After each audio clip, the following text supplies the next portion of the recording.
Hi everyone. I hope all of you are able to hear me. So this is going to be a very quick session. I'll be taking you through the analysis of the first lot of CMAT 24.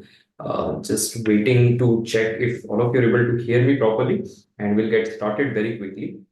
Now, those of you who have appeared for the test, please comment with your attempts. What was your sense of the overall accuracy? How did you find it? So, anything that you would like to share, please let us know in the YouTube chat.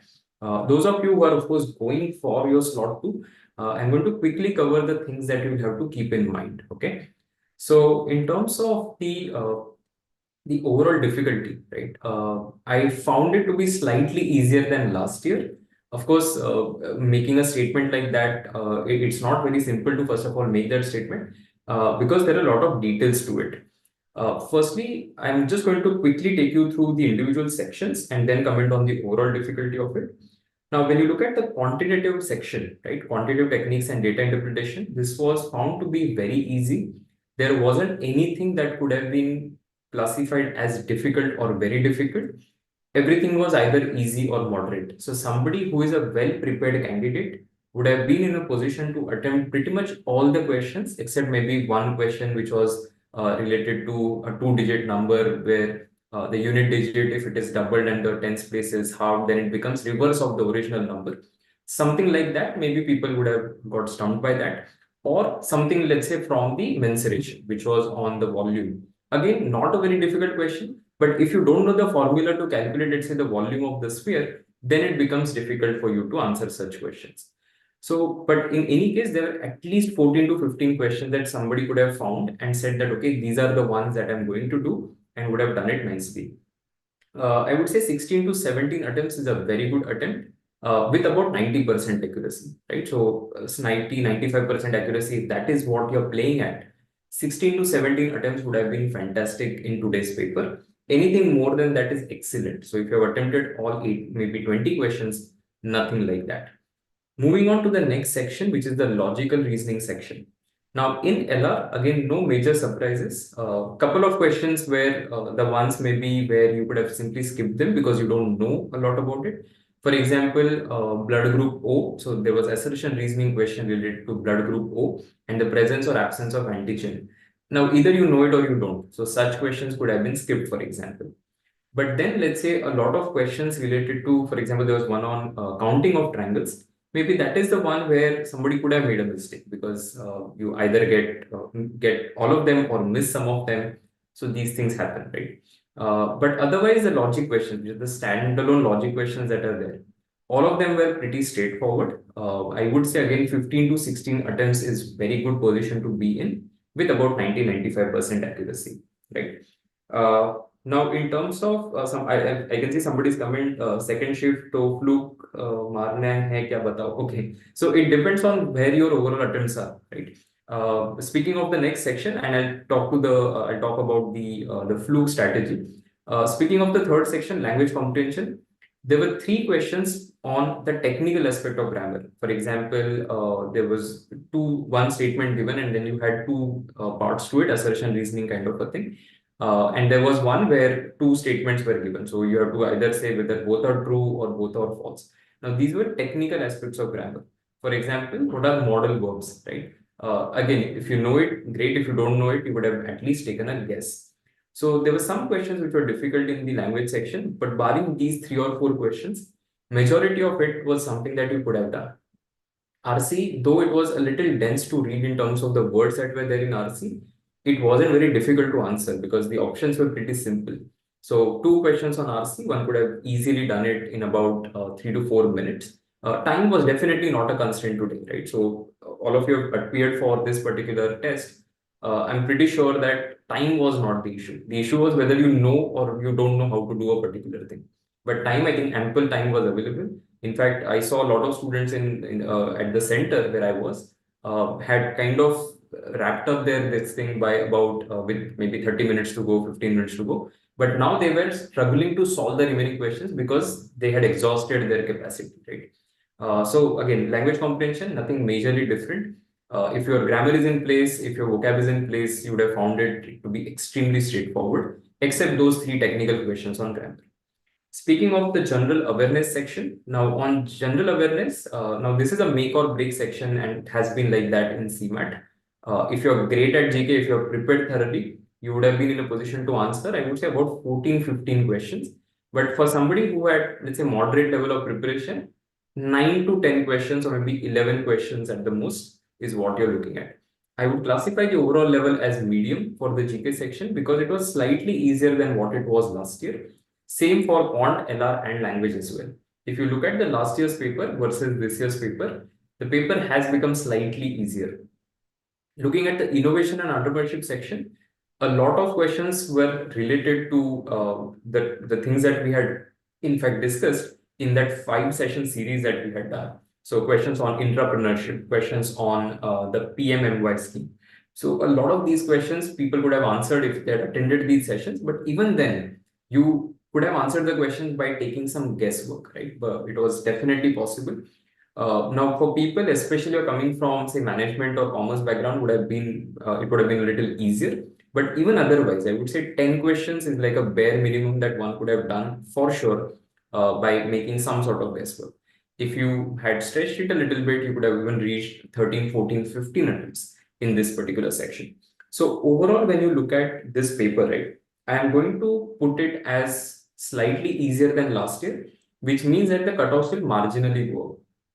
So last year, if you had a score of close to 280 or more, that would have been a score equivalent to a 99.9 plus, right?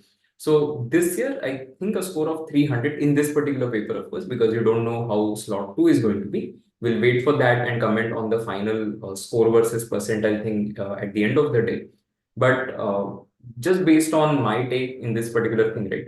What's like a 99.9 in this paper is somewhere close to 300 or a 310 because a lot of people who are very, very good at the aptitude side of things would have attempted pretty much everything in quant, pretty much everything in LR, maybe about 16, 17 in the language comprehension section. So that takes your attempt to somewhere around 56, 57.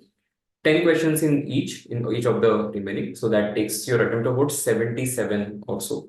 If you have attempted, say, close to 80 with a few misses here and there, the score would roughly be close to 300. So slightly more than 300, I think should be like a 99.9 plus in today's paper. A 99 in my estimate should be somewhere close to a 260 or a 270. That's what my initial thoughts are about this. But a lot of questions, right? Especially quant, I found it to be so simple that firstly, how do you have a test like that? Try to make it a little more difficult. That's one way. Or reduce the time that is given because otherwise it's not challenging enough. See, GK is universally challenging. So there are very few people who are very, very good at GK. But you cannot give easy quant, easy LR, easy language, everything, and give more time as well. So that is what leads to a situation where in a very tight distribution, you're going to have a lot of people, and that is unfair towards aspirants in general. But overall, I think GK was kind of painful. I mean, if you know it, great. If you don't know it, I mean, you just skip it, right? Because you can't take a lot of chances. Some people were asking regarding how to do flukes, etc. See, it ultimately depends on how certain you are of your score, right? For example, in GK, if you have done, let's say, 12 questions out of 20, now you may think that remaining 8 questions, if I get all of them wrong, calculate what the impact of that is going to be, right? So if you think that no, if everything goes wrong, I'm still okay, then only you can go with flukes. Otherwise, try to do intelligent guesswork, try to do elimination of options, at least to improve your chance of getting it right, and then mark and move forward, right? But it depends. So I was very conservative in the GK section. I didn't do a lot of questions simply because, firstly, my score doesn't even matter. But then I have done it in the past where I've attempted the entire paper, marking all the questions in GK. It has not really worked for me because I've been extremely unlucky at times. So that is why I didn't go with that. But otherwise, the remaining part of it, I think, was pretty straightforward. Definitely easier than last year. So those of you who have seen last year's paper, right? I'm not saying those of you have taken it. I'm saying those of you have seen it would be pleasantly surprised to see that the paper was easy this time. Across quant, LR, and language comprehension, the three major parts of the aptitude part of it. GK and innovation entrepreneurship is so individual specific that it is difficult to comment on its difficulty, right? GK, I'm calling it medium and saying 10 to 11 attempts are very good. Innovation entrepreneurship, I'm calling it medium by saying 11 to 12 attempts are good.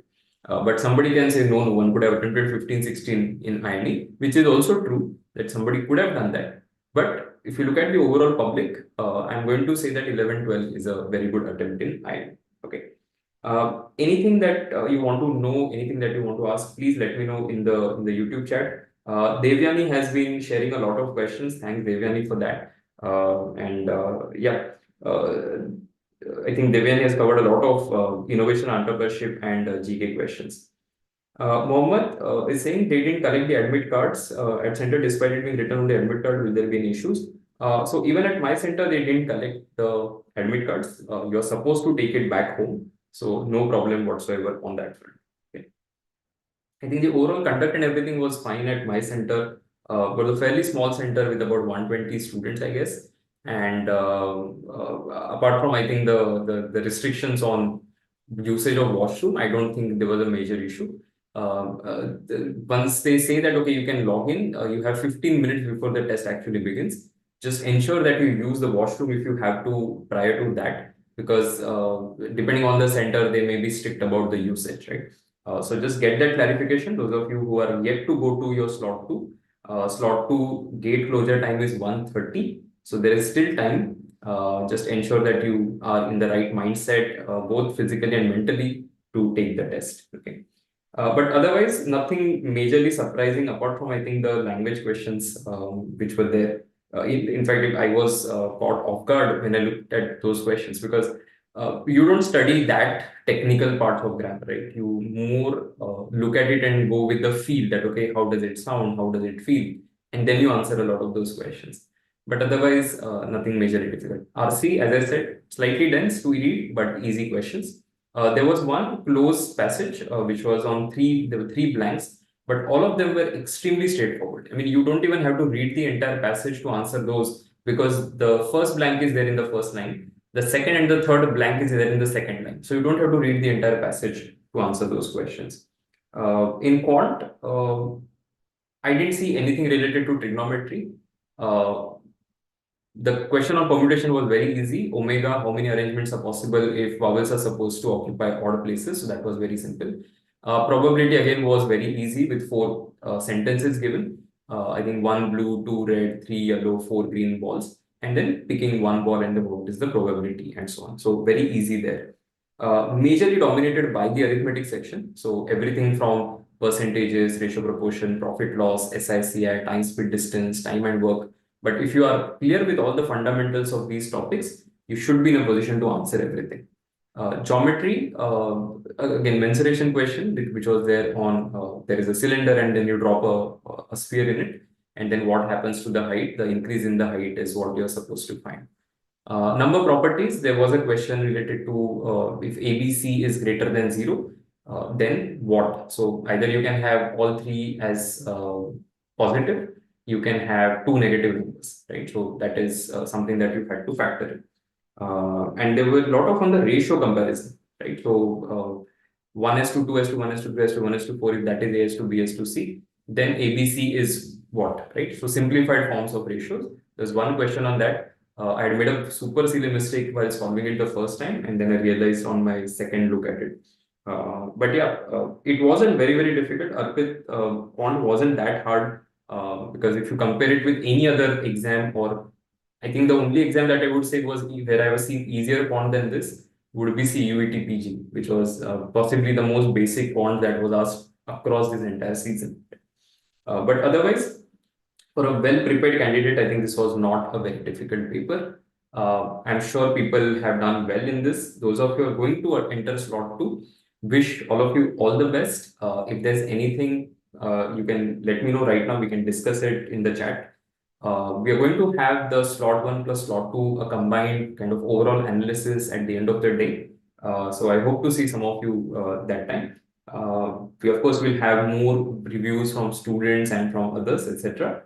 So that we give some final comments on the cutoffs, right? But in my initial estimate, I would say somewhere close to a 300 to 320 is what you're looking at for a 99.9 plus. So those of you who are taking CMAT for JBMS, for example, a 99 should be somewhere close to a 260, 270 in my view. But let's see. Let's wait for slot 2. Okay. All right. Okay. All right. I think we can wrap up the session at this point of time. Thank you for watching and wish all of you all the best for, of course, those of you who are entering slot 2 and for the final results as well. Okay. Thanks everyone and bye.